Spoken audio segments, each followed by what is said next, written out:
పులివెందుల కాన్స్టిట్యున్సీకి సంబంధించిన వైకాపా లీడర్లు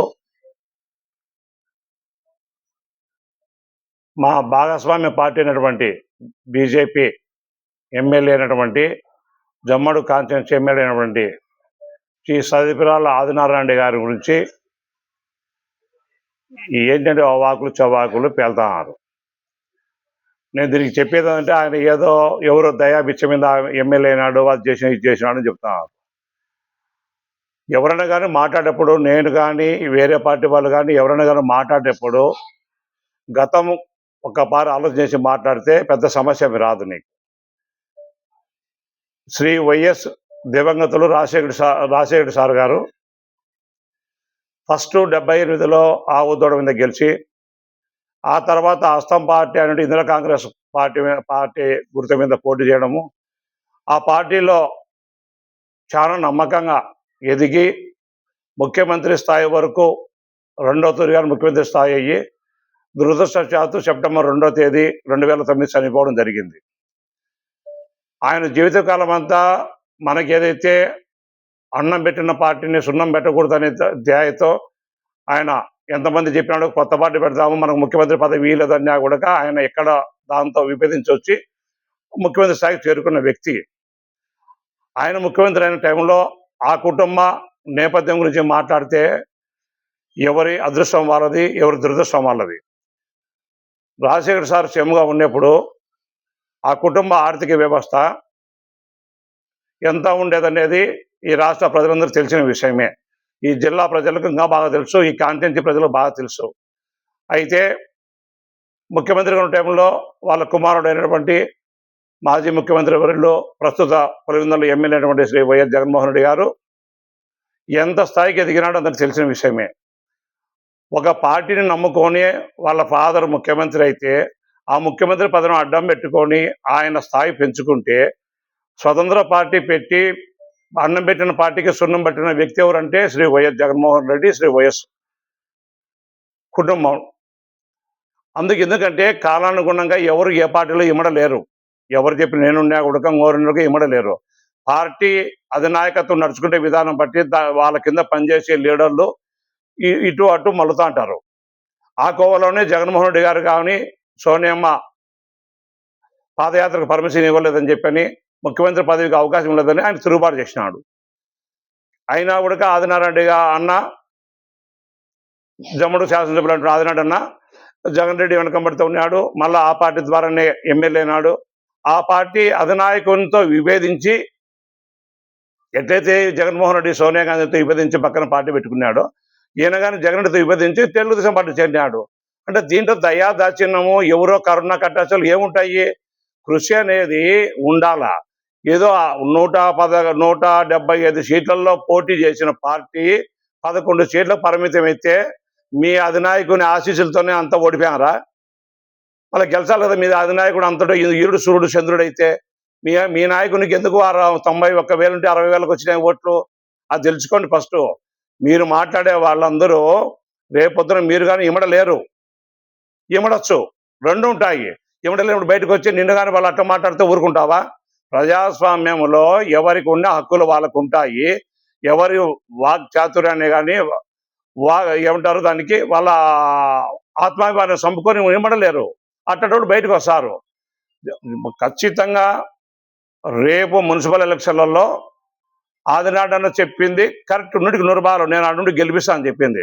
ఎందుకు కరెక్ట్ అంటే, మీరు చేసినప్పుడు 2021లో మున్సిపల్ ఎలక్షన్లలో అంత అధికారాన్ని అడ్డం పెట్టుకొని మీరు ఆ కుటుంబం ఉండి ప్రజలకు ₹1 డబ్బులు ఇవ్వకోకుండా ఏమీయకుండా మమ్మల్ని బెదిరించి టీడీపీలను పోలీసుల ద్వారా అప్పుడు ఉన్నటువంటి సీఏలు కానీ డిఎస్పీలు కానీ బెదిరించి మాతో నామినేషన్లు వేయకుండా 7 జెడ్పీటీసీలు, 7 మండల పార్టీలు, దగ్గర 53-54 వచ్చేసి ఎంపీటీసీలు, 130-140 మంది సర్పంచులంది ఏకగ్రీవం చేసుకుని 33 మున్సిపల్ కౌన్సిల్ ఏకగ్రీవంగా ఇది చేసుకున్నారు. మీకు అంత భరోసా, అంత ప్రజాసేవ చేసినాము, ఈ ప్రాంతం అంతా మా గుప్పెట్లో ఉంటుంది, ఇక్కడ ఏం జరగాలంటే మా కనుసన్నలు జరగాల, ఎందుకంటే మేము భయంతో కాదు, మేమంటే భక్తితో జరుగుతుందని మీకు నమ్మకం ఉంటే ఎందుకు మీరు దౌర్జన్యం చేసి అవతల పార్టీని ప్రజాస్వామ్యబద్ధంగా తెలుగుదేశం పార్టీ ఈ రాష్ట్రంలో అధికార పక్షం ప్రతిపక్షం రెండు వహించింది. అట్లాంటి పార్టీకి సంబంధించిన మమ్మల్ని నామినేషన్లు వేయకుండా చేశారు. మీరు తెచ్చే తప్పు కానప్పుడు, మీరు తెచ్చే రాజ్యాంగం ఒప్పుకున్నప్పుడు, మీరు తెచ్చే పులివెందుల మున్సిపాలిటీలు, పులివెందుల కాన్స్టిట్యూన్సీలో జెడ్పీసీలు, ఎంపీటీసీ పదవులు మీరు ఎక్కడైతే ఇనామస్గా చేసుకొని మీకు ఈరోజు రాజ్యాంగబద్ధమైన మిమ్మల్ని అధికారులు గుర్తించుతారో, రేపు మేము అది ఆ పని చేసే తప్పేముంది? తప్పే కానే కాదు. ఎవరు చెప్పినా కూడా జరిగేది అదే. నేను పత్రికాముఖంగా చెబుతాడా, మీరు చేసినప్పుడు తప్పు కానప్పుడు మేము చేసే తప్పు ఎందుకు అవుతుంది? మీ దగ్గర లక్షల కోట్ల డబ్బు ఉన్నోళ్ళు మీరు ₹1 ఖర్చు పెట్టకుండా అధికారాన్ని ఉపయోగించి గెలుచుకున్నప్పుడు మేము చేసే తప్పు ఎందుకు ఉలిక్కిపడతారు? మేము చెబుతాం కదా, ఏదైతే మీకు మమ్మల్ని సులకనగా మాట్లాడుతున్నారో, ఏమని వాళ్ళకి టీడీపీ వాళ్ళకి ఇక్కడ వచ్చేసి ఏజెంట్లు కాదు, ఫస్ట్ ఉండరు, ముందు నంబర్లు చూసుకోండి, వాళ్ళకి ఎవరు వార్డు నెంబర్ ఉంటారన్నాడు. సేమ్ పరిస్థితి భగవంతుడు, కర్మ సిద్ధాంతమే. భగవంతుడు రేపు అది మీకు అది చెబుతాడు. మీ తరపున ఒక మున్సిపల్ కౌన్సిలర్ కానీ మీకు దొరకడు, మీకు ఏజెంట్లు ఉండరు. రాసి పెట్టుకోండి. ఎవరికి వద్దు యుద్ధం అంటున్నారు. ఇదే ఒక నాయకుడు, పెద్ద లీడరు, చిన్న లీడర్ తెలియదు నాకు, ఒక లీడర్ మాట్లాడుతూ ఆడోళ్లతో ఎలక్షన్ జరిపించామన్నాడు. నువ్వు కానీ మున్సిపాలిటీలో రెచ్చగొట్టి మాట్లాడినావు. నువ్వు ఉండేది యాంబలలో, నువ్వు పులివెందులలో ఓటు హక్కు లేదు నీకు, నువ్వు ఇక్కడ నిలవలేవు. ఎవడు రెచ్చగొట్టినాడుక ఎన్ని భీంకర పరకాలు చేసినా కూడా గతం గుర్తు చేసుకున్నారు కార్యకర్తలు. మీ కార్యకర్తలు గతం గుర్తు చేసుకున్నారు. మీకే చెబుతారు బుద్ధి, అయ్యా మనం చేసింది తప్పుడు పని చేసినప్పుడు ఈరోజు వాళ్ళని మాట్లాడడానికి లేదు, మేము పోటీ చేయము, పోటీ చేసి ఇబ్బందులు పడతాం, మాకు అవసరం అని చెప్పని. కావున మా ఆదినాడను మాట్లాడే అర్హత పులివెందుల వైకాపా లీడర్లకు లేదు. రెండోది పార్టీ మాట్లాడు, అది మాట ఇది మాట్లాడతాడు, మా ద్వారా ఎదుగుదల అనేది ఉత్తమ మాట. మీ ద్వారా ఎదుగుదల అయితే నువ్వు సోనియమ్మ ద్వారా నువ్వు ఎదుగుదలన్నారు.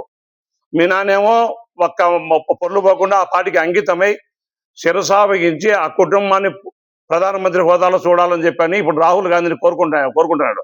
దురదృష్టవశాత్తు చనిపోయినాడు. ఇప్పుడు నీ పరిస్థితి ఏంది? నువ్వు రాహుల్ గాంధీలే, ఎవరు లేదు అని మాట్లాడుతున్నావు. కావున దయచేసి ఎవరైతే నేను ప్రెస్ మీట్ పెట్టినటువంటి పులివెందుల మున్సిపల్ చైర్మన్ కానీ, మార్కెట్ చైర్మన్, మాజీ వీళ్ళందరూ ఉన్నారు. ప్లస్ మన పులివెందుల వైకాపా లీడర్ అయినటువంటి సతీష్ అన్న కానీ, ఎవరు మాట్లాడినా అర్థం చేసుకోవాలో, మాట్లాడేది కాదు, గతం గుర్తు చేసుకుని మాట్లాడితే ఏవీ రావు నీకు. ఎవరి సంపాదన వాళ్ళది, ఎవరి కథ వాళ్ళది. ఎదుగుదల ఇస్తారు. మేము ఎదుగుదలన్నప్పుడు నేను అడిగే క్వశ్చన్ ఒకటే, 175 దానిలో పోటీ చేసి ఉంటే 11 ఎందుకు గెలిచారు? మీ నాయకుని దగ్గర సత్తా ఉంటే. మీ ఈ పులివెందులలో వైఎస్ఆర్ ఫ్యామిలీ ద్వారానే ఈ పులివెందులతో బతుకుతుంది అన్నప్పుడు మీరు దౌర్జన్యంగా మాకు ఫోన్లు చేపించి బెదిరించి మమ్మల్ని ఎందుకు నామినేషన్లు వేయకుండా చేశారు? ఈ రెండు దానిలకు సమాధానం చెబితే మీరు రేపు నామినేషన్లు వేసుకుంటారు. చెప్పలేని పక్షంలో మీరంతకు మీరు అది చెబుతానే కదా, రెండు మూసుకోండి, ఇంట్లో కూర్చోండి, మీ నాయకులకు చెప్పండి. దయచేసి మీ నాయకులకు చెప్పండి, మేము పోటీ చేయము, మనం ఏం చేసినామో అది వాళ్ళు అదే చేసేదానికి సిద్ధంగా ఉంటారు, ఇబ్బంది పడేది మేమే అని మీరు పోయి మీ నాయకులకు తెలివి తెప్పిండి, బుద్ధి చెప్పండి. వాళ్ళు చెబితే మీరు పోటీ చేశారనుకో చెప్పినోడు అన్న ఉంటాడు, 4 మాటలు ఎచ్చాడు, ఇబ్బంది పడేది మీరే. దయచేసి ఈ పత్రికా విలేకరుల ముఖంగానే చెబుతాను, పులివెందుల్లో 100% టీడీపీ మున్సిపాలిటీని కైవసం చేసుకుంటుంది. నీవు నేర్పిన విద్య నీరజాక్షి, దాంట్లో వేరే ఆలోచన లేదు. వాళ్ళు కానీ మీరు కానీ ఆలోచన పెట్టుకోవాల్సిన పని లేదు. జరిగే తత్వంగా అదే. ఎవరు ఏమనుకున్నా కూడా జరిగేది అదే.